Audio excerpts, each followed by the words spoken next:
Firstly, what has dominated all our thoughts and what is dominating the entire framework of what we do and have been doing is COVID-19.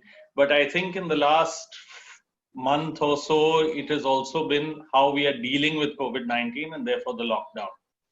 I think with COVID-19, one thing we all need to realize is that we've come into a very different world, and the world is not going to be the same in some ways, because some of the things that we have changed now and are changing now are going to have a very long and lasting effect, even if, let us say, the virus were to disappear tomorrow. So one thing that we need to do is recognize that. And as we have faced this particular crisis, also recognize what's happened in terms of making things better and making things worse. By and large, I think all of us understand that this is a huge crisis.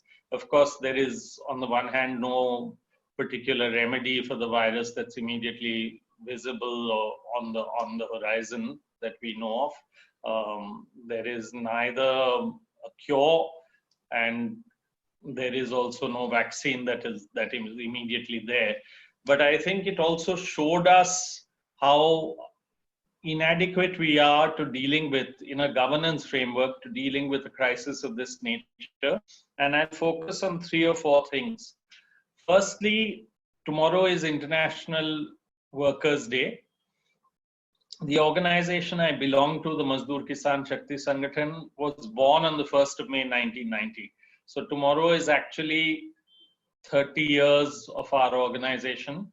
And every year we celebrate our Founders' Day because we founded ourselves on Labor Day. We are a Mazdoor and Kisan Sangathan. We actually are not a funded group. We don't run programs either from government. We don't take money either from government or from funding agencies. And it has been largely an effort of fairly poor people getting together and managing to do very extraordinary things. And every year we get together to think about what we have done, think about what people, International Workers' Day comes from more than 130 years ago, from actually 1886. So the whole demand for an 8-hour working day, many of the workers today don't have an 8-hour working day. And something that Sangeeta was mentioning, that we hear that there may be 12-hour working days. So Sangeeta, actually many people work many hours in any case. Now maybe they'll just begin to make it official. In any case, we've had, so I think where I'd like to start with, given the fact that tomorrow is May Day, International Workers' Day, is the fact of what we are doing with our workers. I think many people just had no clue. Well, we suddenly heard from many of our friends that where have all these workers come from when they hit the roads, when they started going in lakhs and thousands and trying to get home, when it became clear that they were locked up in industrial areas behind closed doors, and when those of us who went for relief efforts started trying to reach out of each room would come 10 and 15 people. So question 1, the lockdown said we had to maintain physical distance. The fact is that all of us who are English speaking, who are from comfortable homes, for us that lockdown may have made sense. Perhaps it did. It made no sense to these workers because firstly, they were continuing to feel COVID and its problems. Number 2, and the threat that came from the fact that that virus may get to them. Number 2, it caused them a huge deal of distress that they were not home. Number 3, that where they were in their working places, they were neither getting wages, and their people who were their employers were asking them to leave. Those people themselves were in trouble. And number 4, we had a completely heartless, lack of compassion attitude to them, that no, you just have to deal with the orders that we are giving you with very little relief. In a short period, they completely lost their dignity. They had to stand, if they were luckier, they were standing twice a day in long lines to get food, practically with a bowl in their hands. These were people who had never asked government or anyone else for any kind of help, had worked in a very informal sector and therefore with very little job security, but had worked so that they could make some kind of life for themselves. And in a short period found that life being shattered, but their dignity as well being shattered. So when we are saying that we are building in a framework for equality, dignity, justice, cooperation, I've spent 30 years in an organization of very poor people where these have been objectives. And just now we find that the whole edifice of whatever we built over 30 years is also crumbling and is also, we are facing a whole danger. But what do you do? People have to try and live. People have to try and get home. In the next few days, we'll see that people who were abroad were treated one way. People who were students and therefore children of more affluent people were treated another way. And people who are mazdoors are just treated with completely scant disdain. No effort to understand their problems, very terrible responses even from the Supreme Court. We ourselves have gone to the court, and therefore we are finding a situation in which there is a huge humanitarian crisis that has developed right across the country. What has happened to our economy, I don't think we've even begun to measure. But what is true is that the backbone of the economy were these workers. They have been the backbone. They have not actually got any job security or anything else. They are in a situation where they have been saying, just let us get home, and that plea is not being heard either. And if we look at four fundamentals, which I think we need to look at in terms of, I'd like to spend 10-15 minutes on what is the way ahead. The situation vis-a-vis them is terrible and the situation back home is terrible. So I live and work in an area where many of those people migrate to Ahmedabad or to Bombay or to Delhi. They are kisans as well as mazdoors. They are very small kisans, so they can't earn enough. So one issue that has become very clear even to us is that there is a crisis at home. Even when these people return, economic activity has disappeared even in these areas. But yet the only social security, and even this term social distancing is terrible because it actually implies that we don't need to think about each other. It in a sense, it's not that we want social distancing. We may want physical distancing, but we want some kind of social solidarity. We want some kind of compassion, and we want some kind of sense that everyone understands what the other is going through. I think the middle class as a whole, it's not just government. Of course, people like me are very critical of the government because they have been uncaring and they have dealt with this in a very, very top-down, very paternalistic, very ham-handed fashion, and just not accepted the pictures that we've been seeing and the reality that we've been seeing. But I think the middle class has also been bad, because the middle class sat in the comfort of their own homes, which gave space.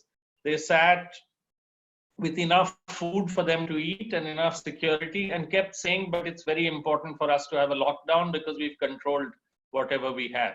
But did we not think of these millions of others for whom the lockdown has made no sense because they have not been able to even maintain physical distance? And every time they came out on the streets, we were not bothered about where they were in the bastis or where they were in those rooms or where they were in the camps and how much physical distance they had there.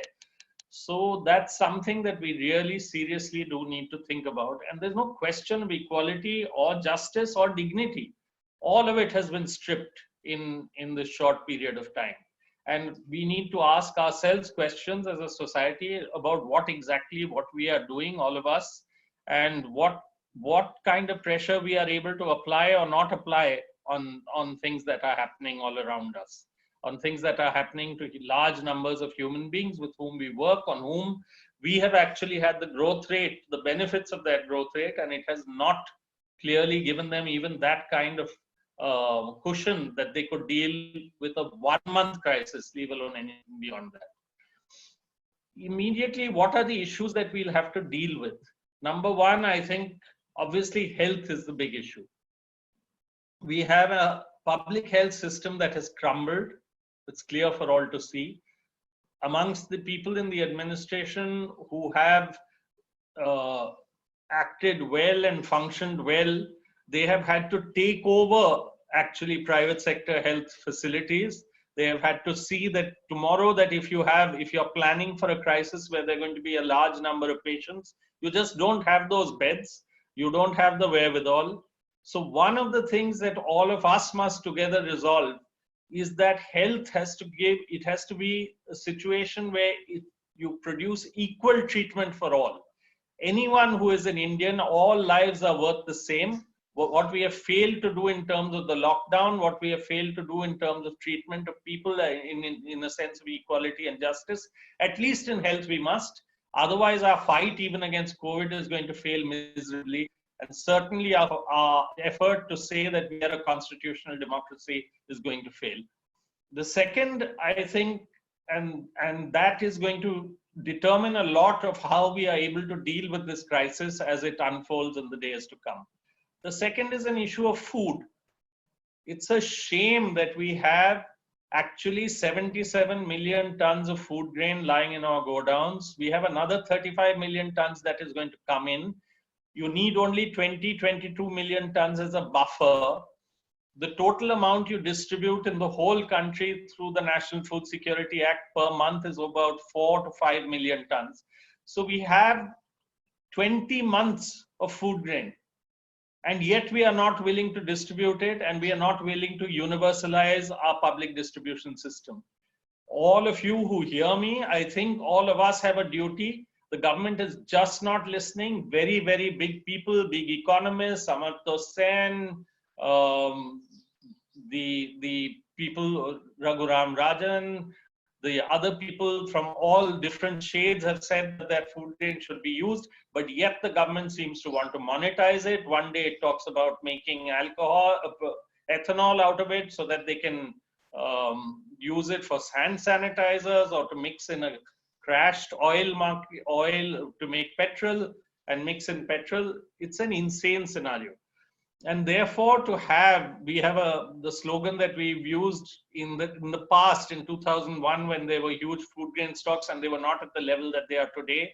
Bhuke pet bhare godam, anyay hai, apradh hai.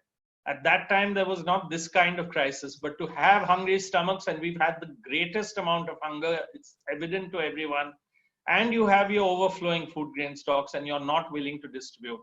And you and I have to do all that we can to press and push upon and impress upon the government that it must distribute. The third point I would like to talk about is that there has to be some level of livelihood security and income security. These are people and workers who found their own work. Now they don't have work. It's going to take a long time for those industries to restart. We have to turn to another thing that we've all fought for. The Food Security Act was one thing we fought for. We fought for a universal PDS. We unfortunately did not succeed. We have to succeed now, because there are too many people who have fallen back into poverty, who need coverage and don't have coverage from that PDS. And starvation and malnutrition is already steeply climbing. We are not able to do our regular things that we should be doing. At least food we should be able to assure, and we have enough resources in terms of food. It's a question of reaching it. Employment, we have the Mahatma Gandhi National Rural Employment Guarantee Act, which is a universal coverage for rural areas. It's only 100 days employment per family.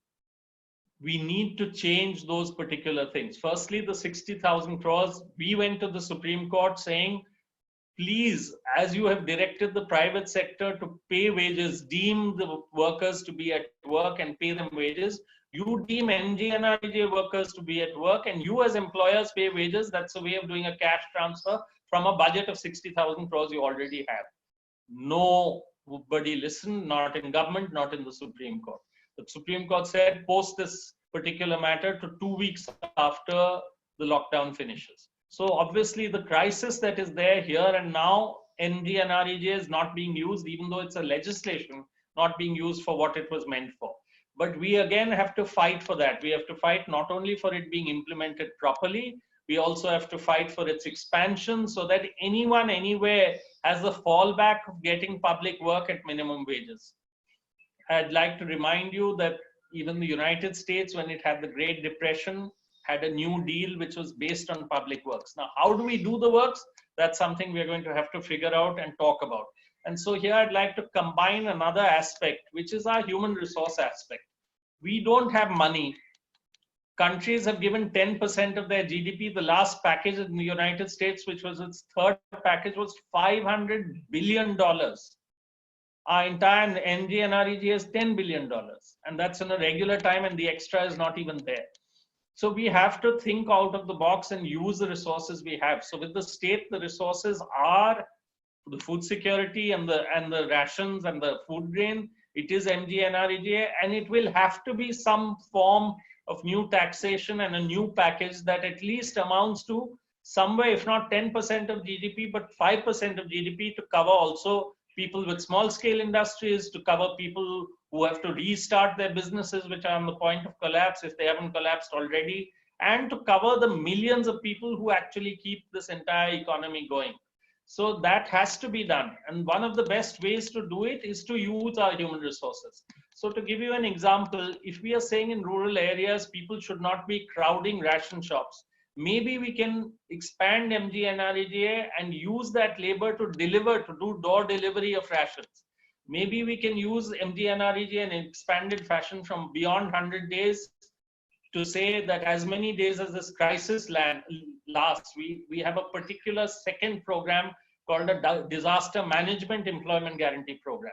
There is a provision to give 50 days extra in any disaster. We need to give much more than that, so that people in a rural area or an urban area, one in a family or three in a family, 100 days or 200 days, when they want work, they get work. And we use those workers in a constructive, creative fashion to be able to face this particular crisis that we are now facing. If it means that government does not have enough resources, then it should also mean that we should raise a voice saying that they must tax. The fact is that there has been a growth rate of which you and I and all of us have been beneficiaries.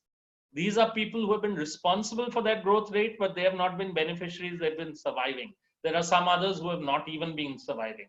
The Prime Minister talked about 7 points in his formulation. Actually, I'd like to send a couple of pieces that Aruna and I wrote to all of you, and a couple of others that we've just written. Later on, perhaps you'll have an interest and you'll read them. The 7 points that the Prime Minister made were just platitudes.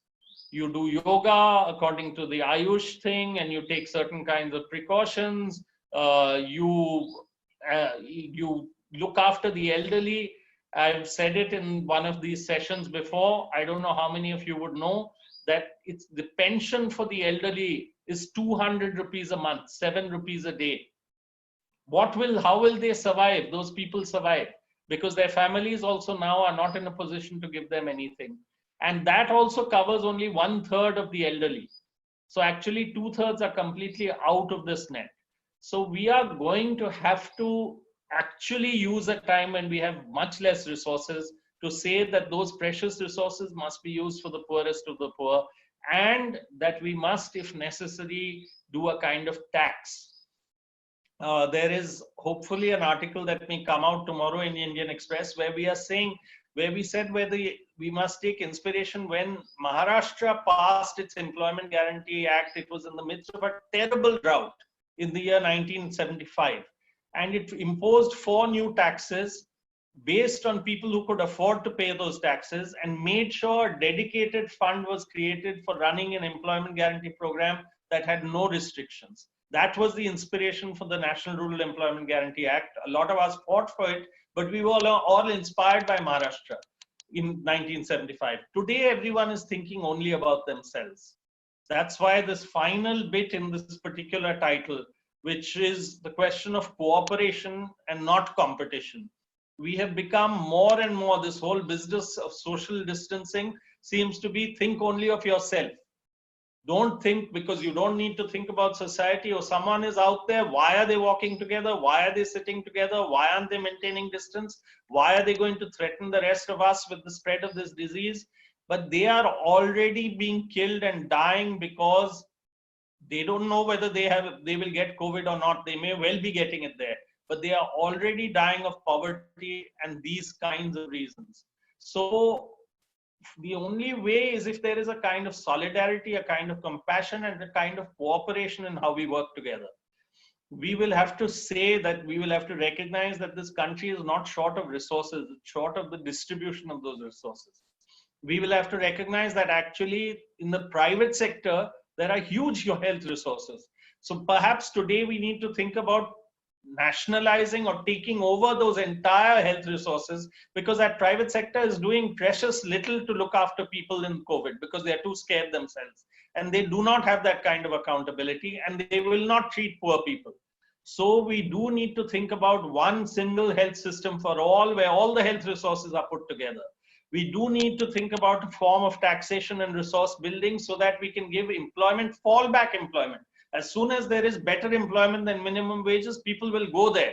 But when they don't have it, if you expect that people will come back to the cities to start these factories, they will only come when they have an assurance of some employment. They will only get a few days employment with their employers. So there must be even an Urban Employment Guarantee Act. We must think under the Employment Guarantee Act of doing services as well and caregiving as well. And these are all solutions that will require both civil society, private sector, government sector to come together in a spirit of cooperation, where we recognize that resources must belong and the first call on resources must be for the most needy. I saw some of the 10 or 11 questions that were sent to me. One of the questions, for instance, said that there are different issues for the privileged and different for those who are marginalized. Absolutely true. But the privileged can afford to think of the marginalized. The marginalized have actually contributed to the privilege. And therefore, it is our duty in this spirit of cooperation to think that whoever is in the greatest distress, we need to reach out to them. We need to work towards that. And that is the only way we can try and come to deal with this. The private sector cannot think profits.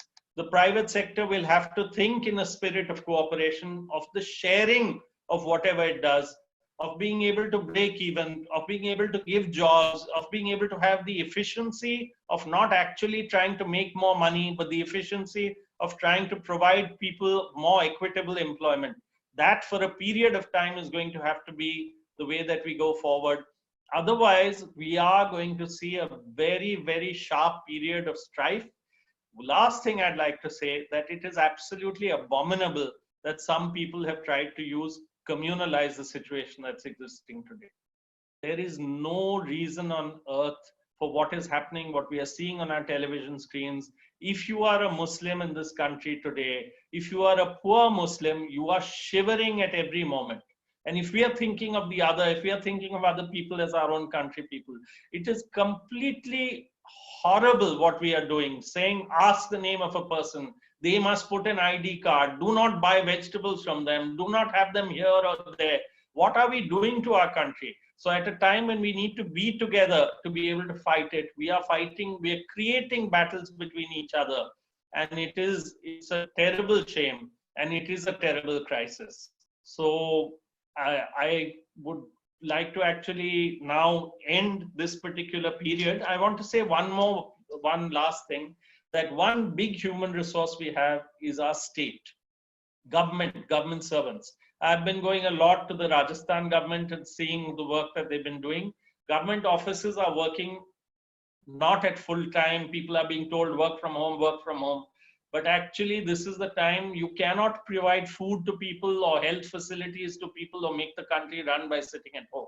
So we need to find ways of, yes, distance, physical distance, of care, of equipment, but even those who are running stores, or who are running ration shops, or who are health workers, all of them are frontline workers. And therefore, we need to understand that some risks will have to be taken among certain parts of our community to make the country run. We cannot just sit at home and expect that we will come out of this crisis, because people do need food. Everyone doesn't have the privilege of larders filled or things like that. So we need to have our government take a lead, and all of us need to come forward also and be able to mobilize the strongest resource we have, which is human resources in this country. So, thank you so much, Nikhil. Thanks for those remarks. I'll just jump into the questions that we're receiving. And I don't know the name of the sender, but The first one I see here is the Indian Constitution too has in its directive principles of state policy directed for the state to be welfare oriented. And despite it being 72 years since independence, 69 since the adoption of the Indian Constitution, we don't seem to be anywhere near that. So what, in your view, has been, our failing in creating the state as one oriented to welfare? So I think the directive principles of state policy, the big compromise was that at the time of independence, we did not give it equal standing with the fundamental rights of our country. And occasionally through some court decisions, they were given some space, but actually they were never given legislative space, even though they were in our constitution. So the directive principles of state policy along the way suddenly got lost. And if you look at it now, in the last 20 years, or last 30 years actually, it's only been growth rate that has mattered to us, not the distribution of that growth, not the building of infrastructure, not making sure that education and health are there, not making sure that we take care of our elderly, not making sure we take care of employment. So actually nowhere in the constitution do you find the word growth rate, but yet that's all we find as driving public policy. So we need to pick up those directive principles as state policy. We have a regime now that's wanting to change parts of the constitution, it's wanting to change parts of the preamble, it's wanting to ignore the directive principles altogether. We don't have a court that's particularly sympathetic either. So yeah, in 72 years, actually things have got worse vis-a-vis the directive principles. I think the rights-based legislations were an in-between time when we, for the first time in our independence, put some legislative strength behind it. So the Forest Rights Act, the Right to Information Act, the Employment Guarantee Act, the Food Security Act, the Right to Education Act, all some better, some worse, but all attempted to give some legal backing, and people have mobilized around that. So even now there needs to be a Right to Health Act. Immediately there needs to be one.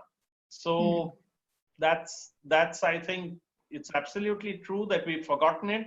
We didn't forget it fully at the beginning, but by now we've completely forgotten it. And this is it's a time of crisis, and maybe we can use crisis as an opportunity and focus once again on equity, social justice, and cooperation, dignity. Right. Just continuing that thread, do you have views on operationalizing something like the universal basic income in India? Yeah, so one big problem with the universal basic income is that you can think about it in theory, but we just don't seem to have the resources to be able to pay everyone. And as soon as you say you're going to do cash transfers, which is what the universal basic income is, as soon as you say that, you have to be able to target properly. Because are we going to give that money to everyone? Or are we going to say we will give it to all the poor? Or will we give it to all non-income taxpayers, which is practically the whole country? So as soon as we start doing selection and targeting, we've seen what's happened even with the BPL lists.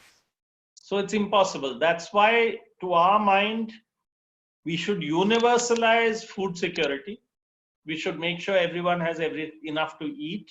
And we should have a much, much more expanded employment guarantee type program, because people will only come for that. It's a cash transfer and it's an income transfer. It gives people income. They will only come for that work if they don't have something that gives them more. So they will come to work for 8 hours at minimum wages, and they will self-select. So that's why I would have no objection if in fact we could do universal basic income, but I think it's a waste of time talking about it, because there's not a fraction of those resources that are being made available today. So you may as well talk about a communist state where you'll redistribute income equally. That's how far away it is, something like a true universal basic income, from becoming a reality. Sure. Another question we have, again, I don't have the name of the sender, but just reading out verbatim. Isn't socialism a failed concept all over the world? Is it not about robbing Peter to pay Paul? Wouldn't it be better to provide equality of opportunity in the long run? This would involve equality of opportunity to primary, secondary, and tertiary education to all citizens, irrespective of their ability to pay. and equal access to healthcare irrespective of their ability. I'll make my own position clear. I think we have robbed Peter to pay ourselves. That's why we have more affluence. I don't think we have the right over natural resources that we have stolen. I don't think we are, because we are born into an affluent home, that we have some right over that. And I don't think because someone is born in a poor home, they deserve to die of malnutrition or not be able to even sit in that school and study.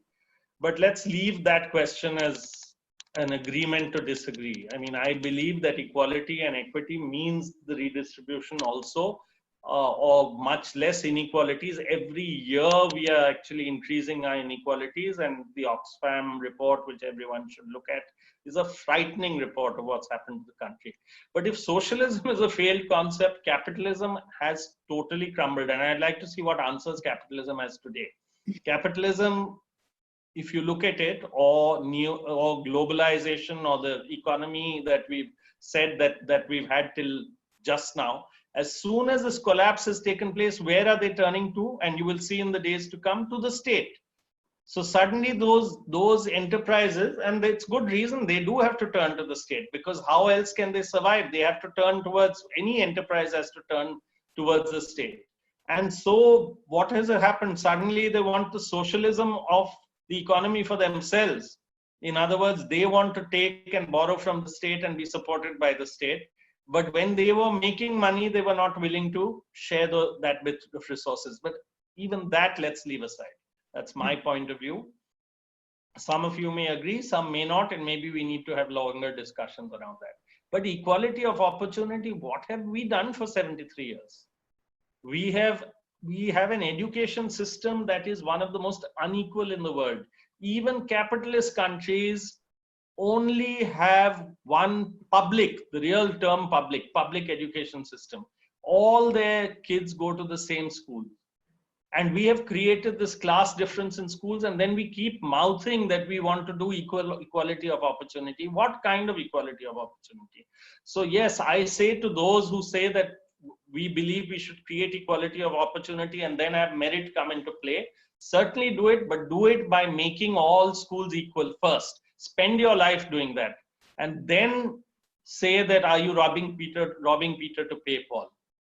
Because today our system is patently unfair, and our schooling system is patently unfair, and I say that we use this term of equality of opportunity for our own comfort, saying that's what we need to do, and we don't bother to do enough about it either. Right. Just taking forth the thread on universal access to services, we have a question on universal healthcare from Swati, who's asking for your views on Ayushman Bharat and whether you think the scheme itself can be modified in some way to become universal healthcare. Yeah, so the entire healthcare system has been completely towards privatization and insurance. And I think we've seen in Western countries, those who are insurance based and those who are, with all its expenditure, something like the NHS in England or the UK, or even in Scandinavian countries or in Italy, the extraordinary benefit of all that money that they've spent all these years. India has got a public health system that is in tatters. Ayushman Bharat certainly can't do it, but you can call it anything you want. But you need to have a public healthcare system today that will assure everyone equal treatment and immediate access to healthcare. Even in this COVID crisis, who is getting tested? How are they getting tested? How will these tests work out? If you suddenly have symptoms, what will you do? Will you be treated equally, whether rural or urban, whether affluent or not? I think that's something that has not become clear at all. And even our healthcare, those few who are there in the government system, they have been working extraordinarily hard under very difficult circumstances. But it is absolutely not fair to them that we go out and clap our hands and beat our pans in appreciation of them without giving the resources that we need to. So as I said, again, I think food needs resources, health needs resources, and employment needs resources. And that's something we'll have to think about. If we don't do that, nothing else is going to survive. So the insurance part of the direction in which we were trying to have everything get covered, that people could use insurance. We have seen, those of us who work on the ground have seen how much it creates a nexus between private insurance companies, people within the state, and private hospitals to actually hollow out the health system and milk even patients, leave alone the government. Right. Um, there are a few questions on, collective responsibility, Nikhil. So I'm just going to combine those into the various entities that are coming up in these questions are, first of all, of course, private companies, where their accountability lies. And two, I think more in communities, you've mentioned the middle class apathy, of course.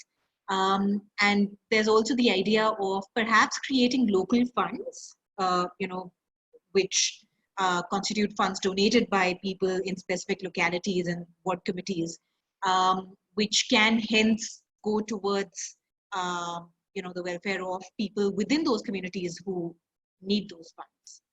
So just your thoughts on various ideas as to how different players within the ecosystem can be responsive, compassionate, can contribute. Yeah, so India, unfortunately, I mean, we don't have people living in a slum, living in the same ward as people living in high-rise buildings.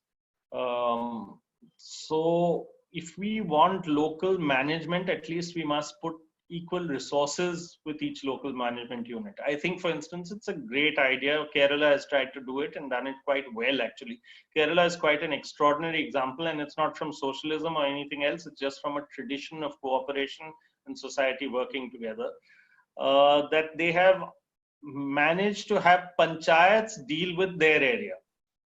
And that's something even in Rajasthan, I think some of the good things that the state government in Rajasthan has done, and by the way, in this whole crisis, the central government has done precious little in terms of support. It's passed orders, but many states, and it's been left to the states, have shown some areas of great strength and initiative.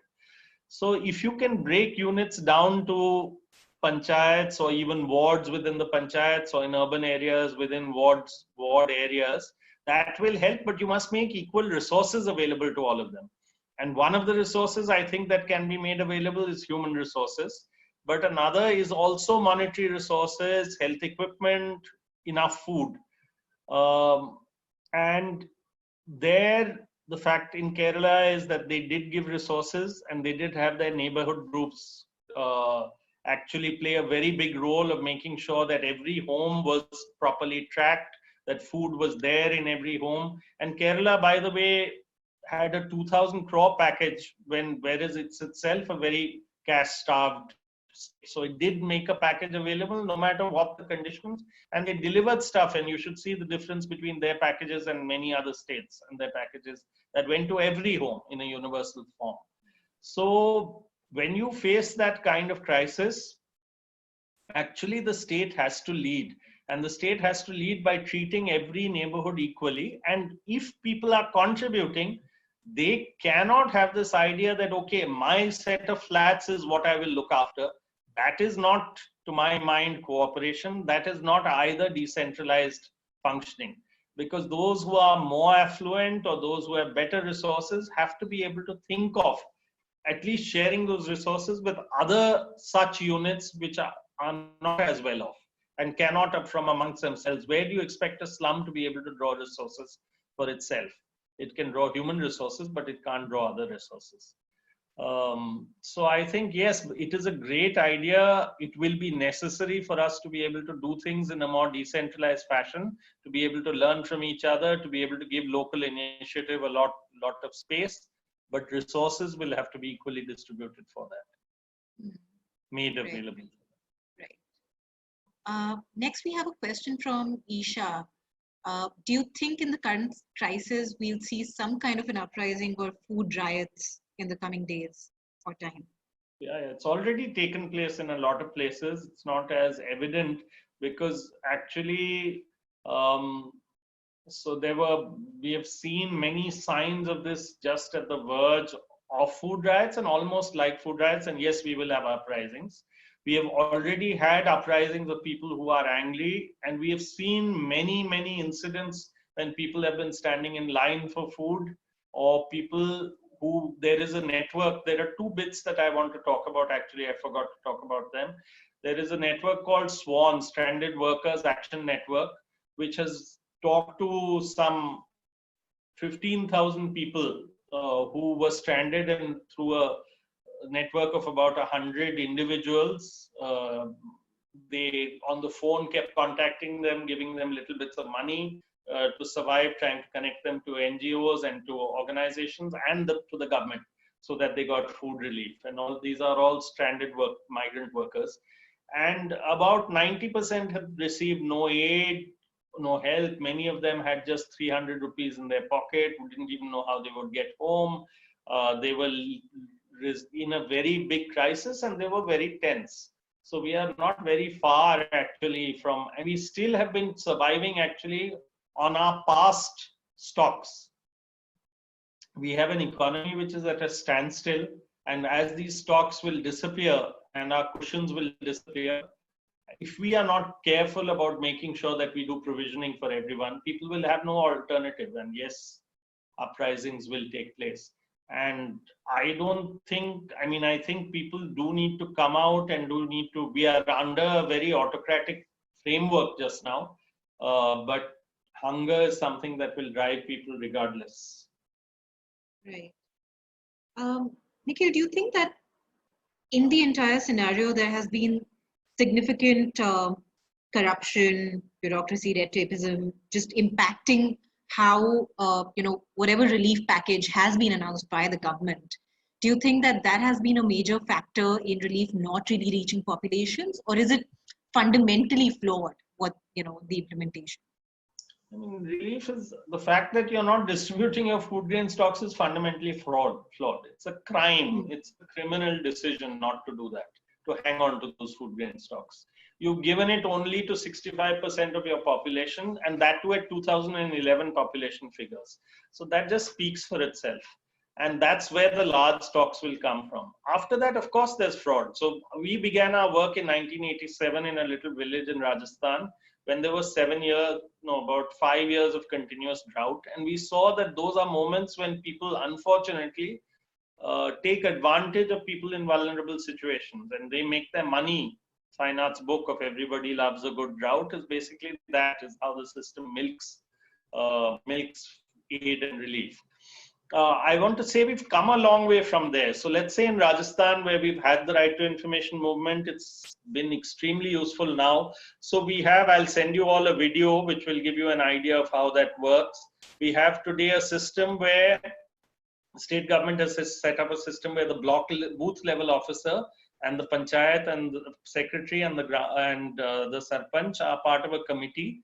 It is their responsibility to draw up a list of people in their panchayat who are vulnerable and who are what they call Jaruratmand. There is a supposed to be transparent package of what they should be getting. So many kilos of atta, so much dal, so much oil, so much salt. That is supposed to go in public domain, that list of who are the Jaruratmand and what did they get and on what date and when should they get their next stock.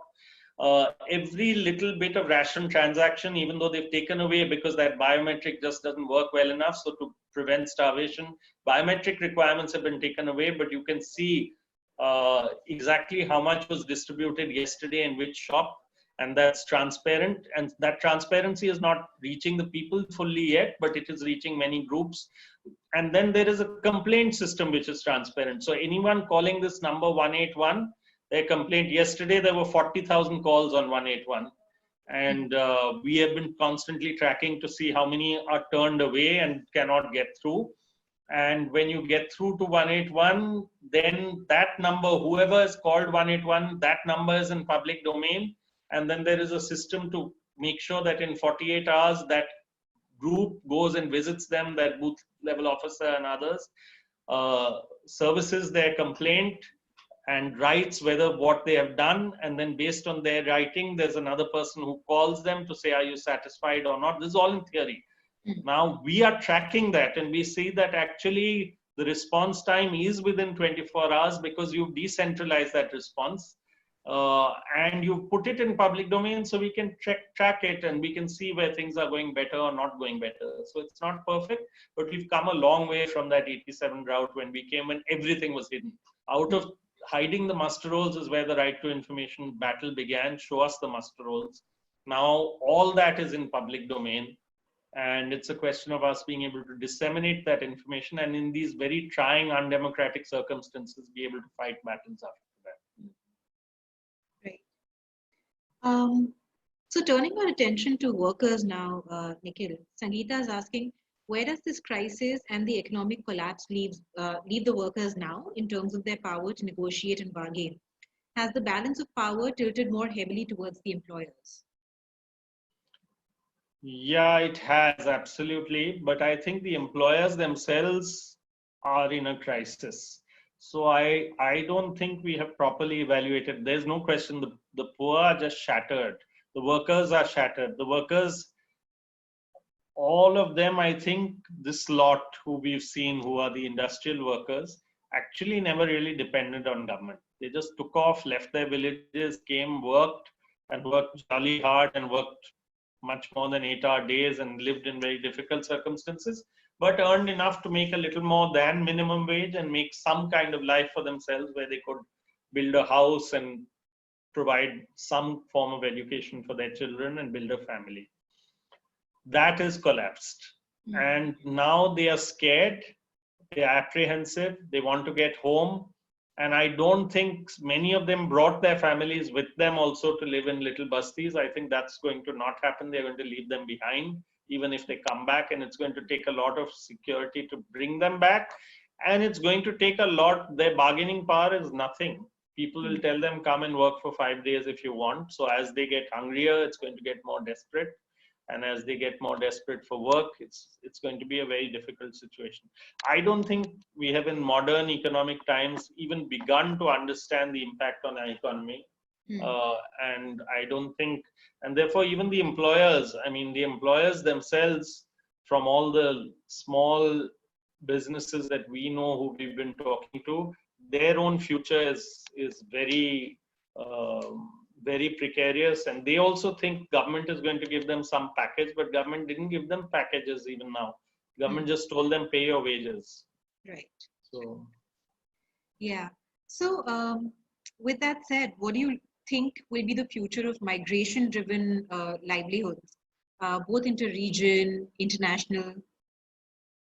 So I think, yeah, so that was one of those 11 questions that came earlier.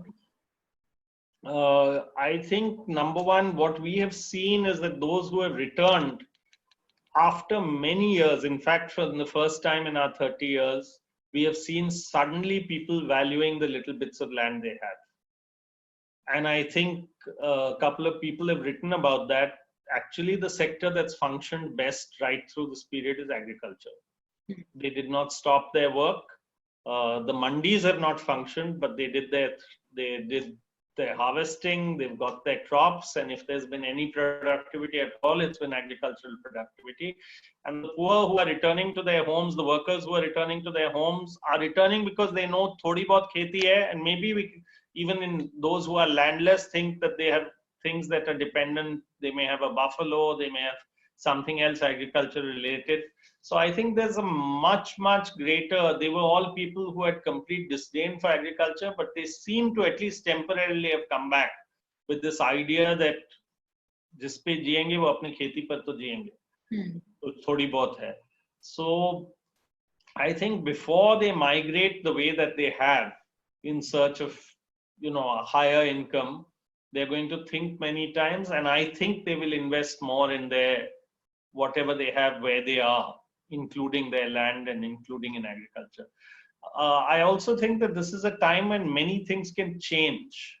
We'll need to see and watch. And in the change, how well, I mean, it is finally, back to Sangeeta's earlier question, yes, people's bargaining power may go, But in moments of crisis is when they gang together, get together, get into a very creative, powerful group and actually reorder society. So bits of that may well happen. Whether it does, how it does, which direction it will take, I don't know. That's why, to my mind, it's such an unhappy situation if someone starts using frustrations and pointing them in the direction of communal differences or differences between one community and the other, and getting to the most prejudiced parts of human nature. We won't actually find anything creative. Right. Nikhil, beyond legislation and work, I think there are a couple of questions about um, your journey of influencing key stakeholders and bringing about change. One of which is there's a constant sense of preaching to the choir. We seem to only be talking in the same circles to people who are affected and horrified by whatever is happening. Whereas those on the so-called other side remain largely uninfluenced. So how can we present our arguments more compellingly? How do we present our case? How do we influence people to, or help them understand, even human rights issues in a way that it makes real action possible and a larger transformation? So I don't know. I think there is a point about speaking only to the converted, but I spend most of my time speaking actually to people who, if they were the converted, we would have had a different world altogether. I spend a lot of time speaking to people in government. I spend a lot of time to people speaking to politicians because I think that's where that engagement is extremely important. Even people who don't agree with me at all. I actually think that in my own experience, we have managed to do as a small organization an extraordinary amount in very difficult circumstances. The Employment Guarantee Act, for instance, came at a time when the entire world said government should step away from doing anything.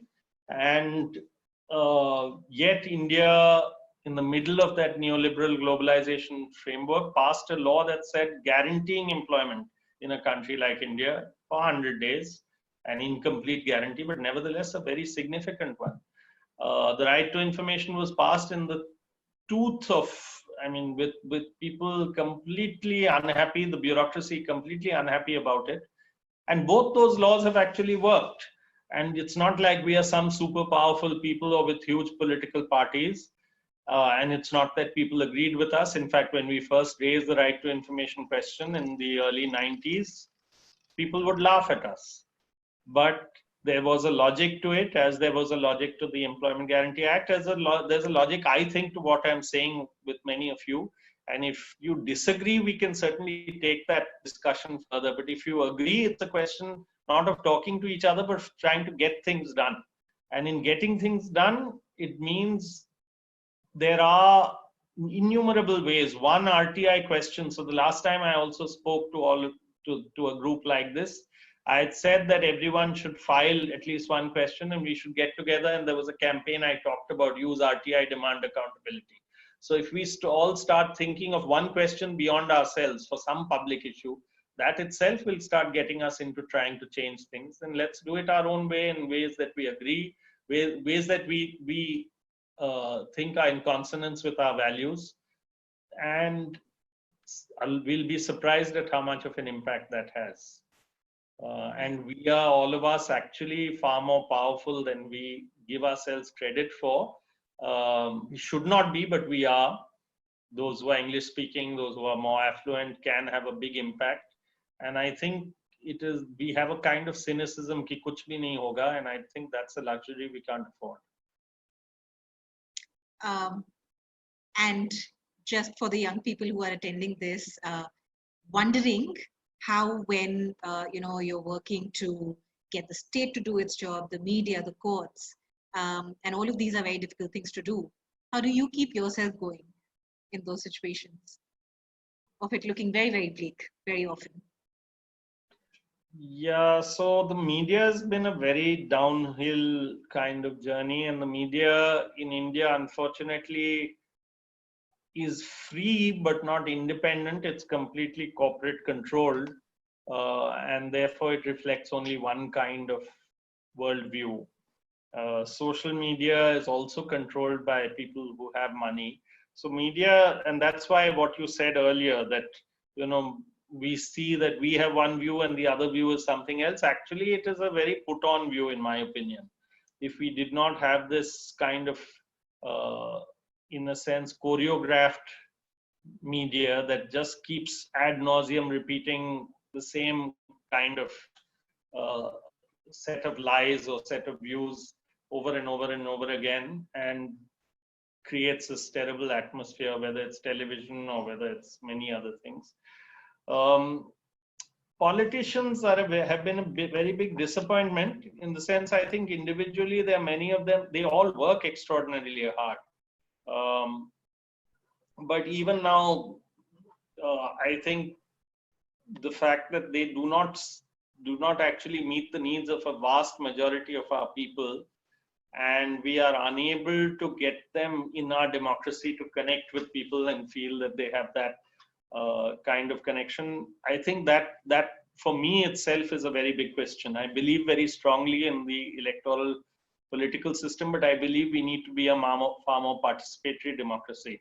And somehow the participatory part we've been managed to do, but the electoral part we have not managed to engage with well enough.